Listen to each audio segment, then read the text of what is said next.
Assalamualaikum warahmatullahi wabarakatuh. Insyaallah bayan போகலாம். نعمده ونصلي على رسوله الكريم أما بعد واحد دعوانا الحمد لله رب العالمين. இன்ஷால்லா இப்போ என்ன பார்க்க போறோம் அப்படின்னா, நபி ஸல்லல்லாஹு அலைஹி வஸல்லம் அவங்களுடைய வாழ்க்கையில் எவ்வளவு ஒற்றுமையா இருக்காங்க அப்படின்னு பார்க்கலாம். ஐவரும் 5 பேரும் ஓர் உடலில் எப்படி இருக்காங்க அப்படின்னு உள்ள கதையை தான் பார்க்க போறோம். ஒரு சமயம் அண்ணல் நபி ஸல்லல்லாஹு அலைஹி வஸல்லம் அவங்க போர்வை ஒன்றை போர்த்திய வண்ணமாக அந்த மஸ்ஜிது நபவி அந்த தாழ்வாரத்தில் அமர்ந்திருந்தாங்க. அப்போது ஹசன் ரலியல்லாஹு அங்கே வந்திருந்தாங்க. உடனே அவங்களையும் அந்த போர்வைக்குள்ளே வைத்து கொண்டாங்க. அடுத்து பின்னர் ஹுசைன் ரலியல்லாஹு அவங்க பேரை வந்தாங்க. அவங்களையும் என்ன செஞ்சாங்க, போர்வைக்குள்ள வைத்திருந்தாங்க. அடுத்து உங்க மருமகன் அலி ரலியல்லாஹு அவங்களும் வந்திருந்தாங்க. அப்போ அவங்களையும் அந்த போர்வைக்குள்ளேயே வைத்து போத்திருந்தாங்க. கடைசியாக அருமை மகள் ஃபாத்திமா ரலியல்லாஹு அவங்களும் வந்திருந்தாங்க. இப்படி 5 பேரும் ஒரே போர்வையில் இருந்ததை பார்த்து ஒரு சஹாபி பார்த்து கேட்டாங்க, எனது அருமை நபியே இதெல்லாம் என்ன அப்படின்னு கேக்குறாங்க. உங்களுக்கு எப்படி தோன்றுகிறது அப்படின்னு கேட்கும் போது, நீங்கள் அனைவரும் ஒன்று போல் தோன்றுகிறது அப்படின்னு சொல்லியிருக்காங்க. நபி ஸல்லல்லாஹு அலைஹி வஸல்லம் அதற்கு ஆம் ஒன்றே தான் அப்படின்னு சொல்லியிருக்காங்க.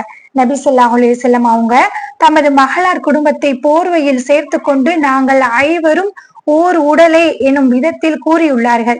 ஃபாத்திமா ரலியல்லாஹு அவர்களுடைய வாழ்க்கை இஸ்லாமிய பெண்மணிகள் பின்பற்றினால் நபி ஸல்லல்லாஹு அலைஹி வஸல்லம் அவர்களுடைய உண்மையான அன்பை அடைந்து கொள்ளலாம் அப்படின்னு இந்த சம்பவம் நமக்கு உணர்த்துகிறது.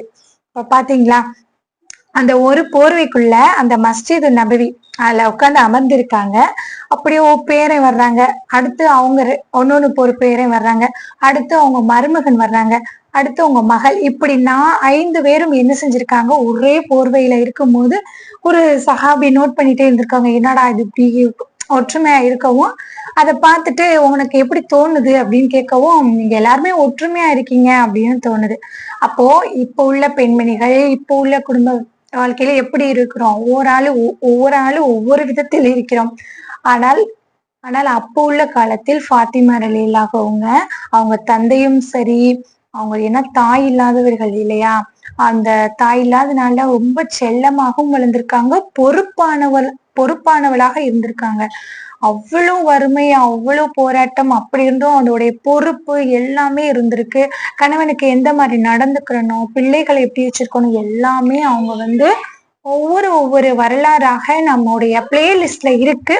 ஃபாத்திமா ரலியல்லாஹு அவருடைய வரலாறை பார்க்கணும் ரொம்ப ஆர்வமா இருந்தீங்கன்னா நீங்க பிளேலிஸ்ட்ல செக் பண்ணி பாருங்க. இன்ஷா அல்லாஹ் இது உங்களுக்கு பிடித்திருக்கும் நம்புகிறேன். இன்ஷா அல்லாஹ் லைக் பண்ணுங்க, ஷேர் பண்ணுங்க. ரப்பனா ஆத்தினா ஃபித் துன்யா ஹஸனத்தன் வஃபில் ஆஹிரத்தி ஹஸனத்தன் வகீனா அஸாபன்னார். அஸ்ஸலாமு அலைக்கும் வரஹ்மத்துல்லாஹி வபரகாத்துஹு.